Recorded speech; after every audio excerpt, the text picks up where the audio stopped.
Hi students, welcome to this class on chemical kinetics. Today we are going to study the determination of methods for determining the order of reaction. In the previous class, we learned the two methods, differential rate expression method and half-life method. So today we are going to discuss the integrated rate expression method and isolation method. First one, integrated rate expression method. In this method, we can use the integrated rate equation. Already we studied and derived all the integrated rate expression for first order reaction, second order reaction, third order reactions, and zero order reactions. So in this method, we can use the integrated rate equations, and it can use analytically or graphically, okay, to determine the order of the reaction. In the analytical method, first we assume a certain order for a reaction. For a given reaction, we does not know nothing about the we did know nothing about the order of the reaction. So for in such cases, we can assume a certain order for it is a suppose it is a first order reaction. You can just assume and calculate the rate constant from the experimental data. So we can get a large enough. All these methods are done on the basis of the some experimental data. First, we can do some experiment, and based on this data obtained that experiment, we can calculate the K value analytically. So from the experimental data, we can calculate the rate constant K for that particular order of the reaction. For suppose we can assume it is a first order reaction, we can calculate the K value for substituting this experimental data in the integrated rate equation for a first order reaction. If the K value is a constant, the assumed order is correct. Okay. Otherwise, check the consistency for a K for a different order. Then we can assume if it is not constant, if the K value is not constant, we can conclude that it is not a first order reaction. Okay. Then then we can check it for a second order reaction or third order reaction and so on. If you assume first it is a first order reaction, we can put the experimental data into the first order integrated rate equation. We can get K value and calculate the K values. Then if all the K values are constant, it is a first order reaction. Okay, that is because is a particular reaction has a constant K value. Okay, if it is not correct, it is not a, we can concluded that it is not a first order reaction. So in such cases, we can assume another order. Then we can assume that it is a second order reaction, and then repeat the same procedure. Then put the experimental data into the equation for a second order reaction and calculate the K values. If it is a constant, it is a second order reaction. If it is not a constant, it is not a second order reaction, and we can go to the another order, third order, zero order, fourth order, etc. Okay. This is the analytical method. You can explain with the help of some data for a first order reaction. Okay, we can suppose A giving B, A giving P is a first order reaction. We know that for a first order reaction, the rate equation is equal to rate equation is T is equal to 1 by K ln A by A minus S, integrated rate equation for a first order reaction. Then ln A by A minus S is equal to KT. So it is in the form of then ln A minus X is equal to ln A minus KT. Okay, this is the different form of the integrated rate equation for a first order reaction. In the analytical method, we can calculate, suppose the initial concentration of the reactant A is equal to A moles per liter. Then we can calculate the concentration of the reactant after 10 minutes after starting the reaction. Then it is get as Y1, and then calculate the concentration after 20 minutes, it is get as Y2, and then calculate the concentration of the reactant at after 30 seconds of the reaction, this Y3, and so on. Then calculate the ln A by A minus X. Then these are the experimental data From this experimental data, we can calculate the ln A by A minus X. This A minus X, that is the concentration of the reactant after some time is at a particular time is calculated or determined by some experimental methods like titration, etc. And then from this data, we can analytically calculate the ln A by A minus X and the ln A minus X, and then calculate the K value is equal to 1 by T ln A by minus A. These all are done by analytically. This is the only the experimental data. From this experimental data, we can calculate ln A by A minus X, ln A minus X, and K is equal to 1 by T ln A by A minus X, etc. Suppose these all are constant or almost constant, it is a first order reaction. It is for first condition at a time t is equal to 10 minutes, and we can get the K is equal to 1.845 into 10 raised to minus 3 minutes raised to minus 1, and then it is second condition, it is equal to 1.862 into 10 raised to minus. All are almost constant, so we can conclude that it is a first order reaction because all these data are put in a first order integrated rate equation. Okay, so it is a first order reaction. If it is not constant, it is you can go to the another order reaction and then put the value in the second order reaction. Okay, and so on. Then when graphical method, graphically we can also determine the rate of order of the reaction by using integrated rate equation method. Okay, here the consider the equation ln A by A minus S is equal to KT. It is in the form of a straight line equation. That is, when we plot ln A by A minus X against T, the two variables are ln A by A minus X and the time.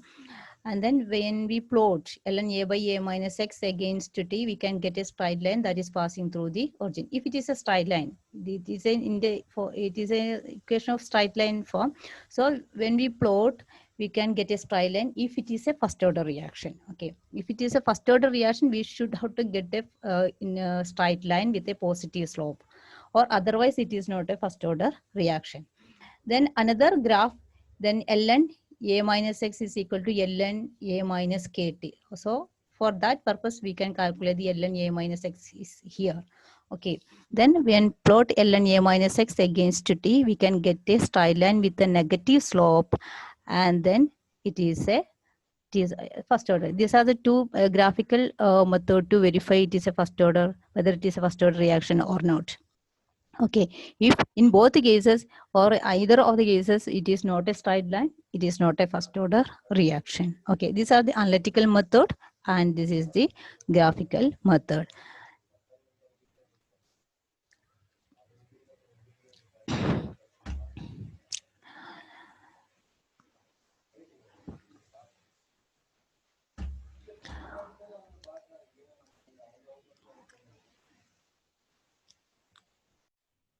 Okay, then next we can check the same for a second order reaction.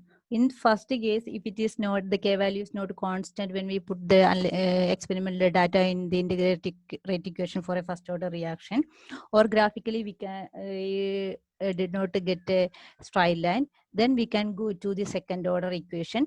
So suppose that it is, in such cases we can assume that it is a second order reaction. So we know that for a second order reaction, the involving a single reactant, the integrated rate equation is equal to 1 by A minus S is equal to K2T plus 1 by A. Where you know that A is the initial concentration of the reactant.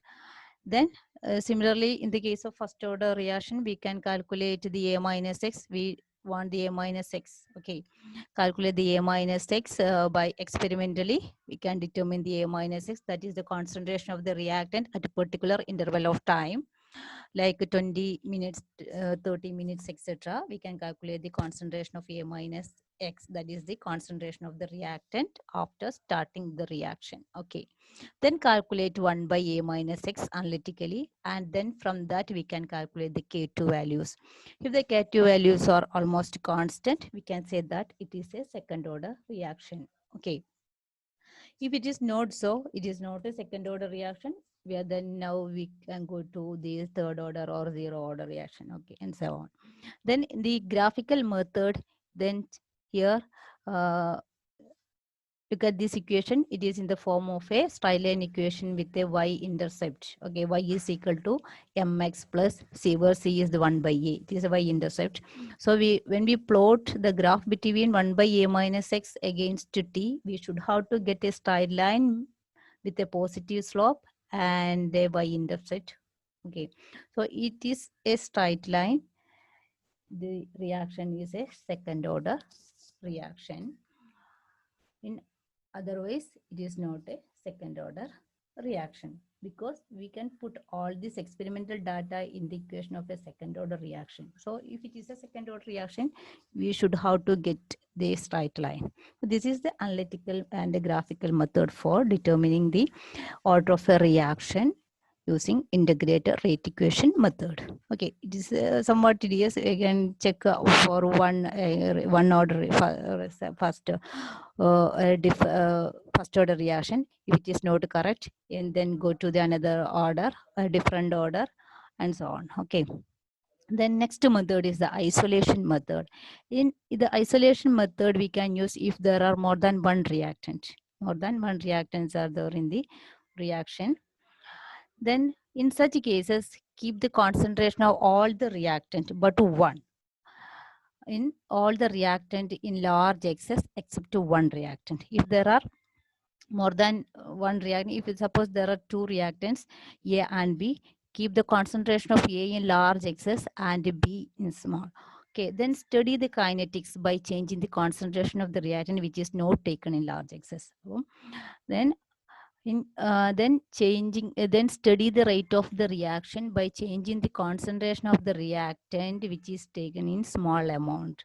Then in such cases, the concentration of the another reactant, all the reactants are in large excess, so the change in concentration of that reactants does not much influence the rate of the reaction. In any cases, it is in any case or any situation which is present in large excess, so it is taken as a constant in every time. So there is the change in concentration of the reactant which is taken in small quantity or small concentration is influence the rate of the reaction. It is already discussed in the pseudo order reaction, just like that in the hydrolysis of ester and hydrolysis of sucrose, etc.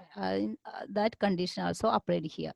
And then study the kinetics by changing the concentration of the reactant which is not taken in excess. Then we can change the concentration of that reactant and study the kinetics, how the rate of the reaction varies when the reactant concentration changes. Okay. Then we can change the concentration of the all the reactant by the second. We can change the concentration of the another reactant while keeping the all other in excess. Okay, first time we can change the concentration of B in large excess and study the kinetics by varying the concentration of A.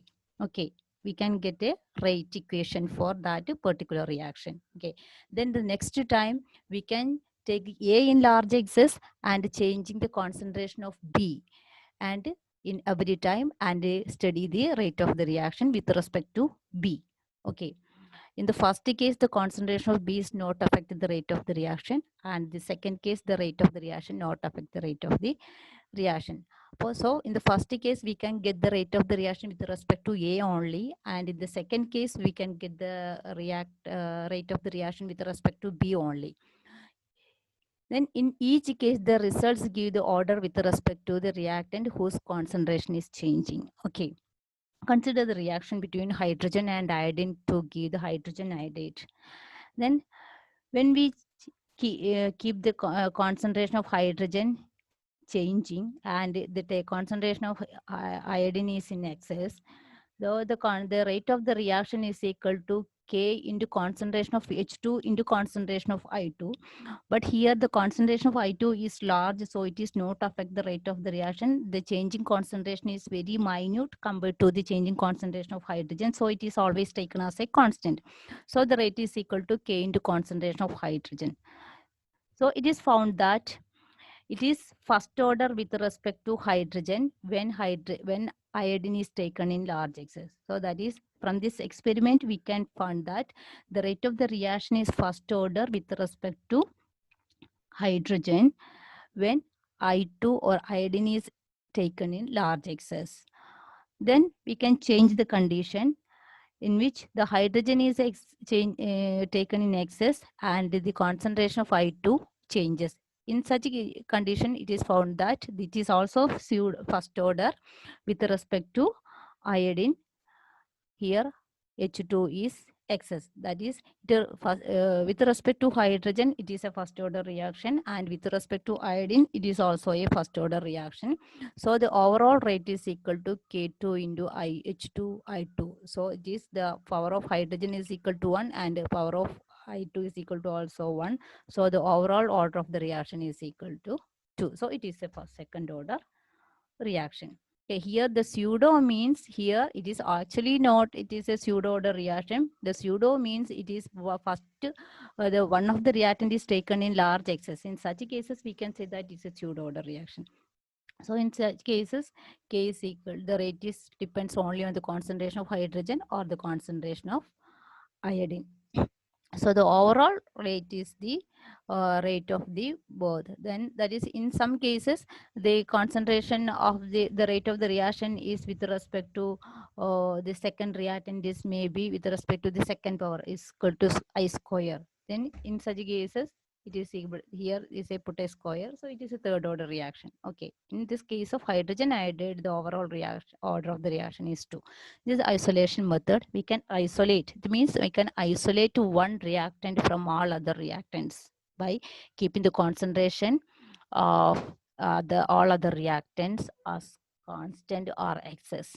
Okay, and by changing the one of the concentration, changing considerably. Okay, this is isolation method. Okay, I wish to stop here. Thank you. Study well.